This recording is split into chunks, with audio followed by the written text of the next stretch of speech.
Hello and welcome to In the Lab. Now last week, as I'm sure you know from our previous videos, it was World Space Week. We had a variety of things going on, and last week you got to see 5 different sets of question and answer sessions from me and Mr. Wilson answering your questions that you sent in. Well, if you haven't watched them yet, have a look now. A link is appearing above, so do go and watch them. But we did do a lot of other things in school as well, and this video is going to wrap them all up for you and give you a bit of an insight into the other things in case you didn't catch them while they were happening. The first was that on Monday of Space Week, the staff dressed in space-themed clothes. Well, let's take a look at that.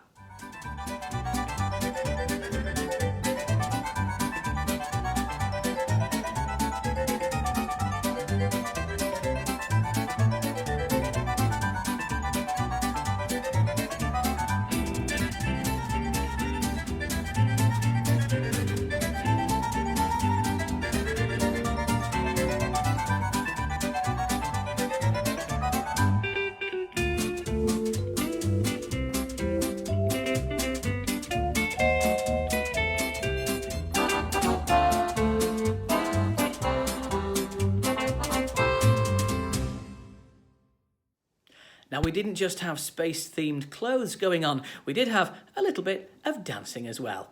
Here's Mr. Reese and Mr. Drake. No, I'm not singing. Break the audio. Cheer him on, come on. That's it, that's good. Some nice dancing there, I'm sure you'll agree. Well, anyway, on a different note, through last week we also had a competition going on, and that competition was to design your own solar system. Well, we had several entries in, so thank you to everyone who entered. They've all won some monarchs, and of course the winner gets some prizes as well. They have won a t-shirt and some sweets, as well as a huge pile of monarchs. The winner is Isabella Ellis, and here's what happened when she received her prize.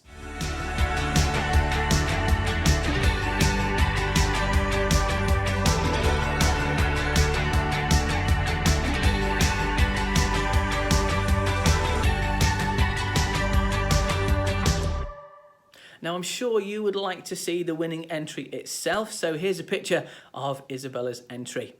There you go, absolutely fantastic, isn't it? She made that herself, a model of the solar system. Well done, Isabella, and again, well done to anyone who entered that competition. Now, another thing that took place last week was the treasure hunt. Pupils had to go around and find a variety of planets as well as the sun and moon hidden around the school grounds. On the back was a fact about that planet or about the sun or the moon, and they had to write down what they'd found and the fact next to it on their sheet. Well, just in case you didn't have a chance to do it yourself around school, or you'd like to see where each of them were hidden if you couldn't find them all, I'm going to go around school now and show you where they were. Here we go. So the first one that I'm going to show you is by the little life buoy here. It was hanging just behind the fence, and it does happen to be the planet Mars. The fact was, Mars has the largest dust storms of any planet. Well done if you found that one. Now here's another one by the giant Aspire sign. We find it here on the door, and it happens to be this particular planet, which is Neptune. A year on Neptune lasts for, believe it or not, 165 Earth years. Well done if you found that one. And here, next to this particular bench, aha, we've got another planet hiding down here. Let's have a look what we've got. It is Uranus. It's the furthest planet you can see without a telescope. That's with the naked eye. Heading over to the King's Garden area, we can see one fastened to the fence. What is it? Well, let's have a look on this side. It's Mercury.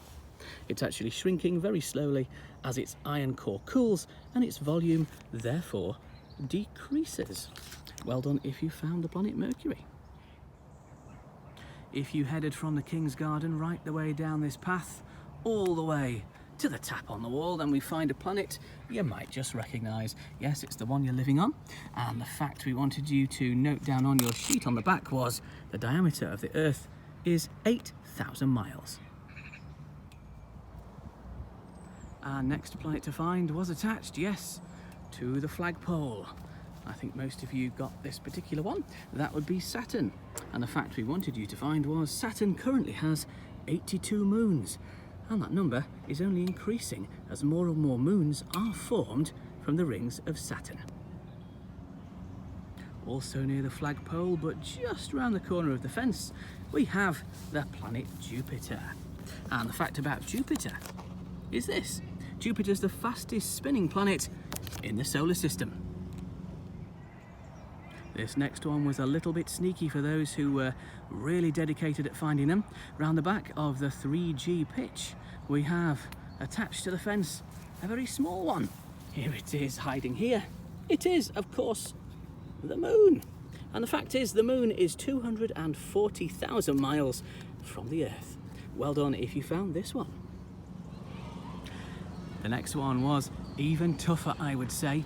Heading from the back of the 3G, if you come along the line of this hedge here, you eventually get to a little gap in the hedge. And hiding in there is a picture of the sun, or at least part of the sun, because it's so big. The fact about the sun is as follows: over 1 million Earths could fit inside the sun, and we managed to fit half the sun inside a hedge. Brilliant, well done, you're amazing if you found this one. And our last planet was here. But as you can see, it's disappeared at some point. Typical, eh? Well, it was Venus, and the fact was, Venus is actually the hottest planet in the solar system. Ah well, it was here, no wonder you didn't find it. So I hope you enjoyed finding all of those, except this one. Now, everyone who entered is going to get some monarchs again. We do like to give out monarchs, don't we? And absolutely right, you all deserve them. And I can tell you as well that house points will be given out to the houses of those who entered. Now, we only actually got entries in from the house of Normandy. So Normandy has got 100 house points. Well done to you. There'll be more competitions coming up in school time where you can get more house points. So I hope you enjoy Normandy getting the first lot from our competition in World Space Week. Well, there you go. Loads of things happened. I do hope you enjoyed them. And one final thing. Do check out our new SoundCloud account. If you've not used it before, it's really easy. There's a link in the description just underneath. And I might get one up here if I can work out how to figure that out. If it's there, it'll be up there now. If not, go to the link below. And I do hope you enjoy listening to a podcast that is there from our very own Mr. Wilson on Apollo 11. And of course, Mr. Wilson writes a bit of poetry. You can have a look at our video from last week. A link will definitely appear up there now. He wrote a poem on National Poetry Day, which coincided with World Space Week. And I do hope you enjoy listening to that too. So go to SoundCloud for the podcast and go to our other videos for a bit more fun and inspiring science. Thank you very much for watching, and see you next time on In the Lab.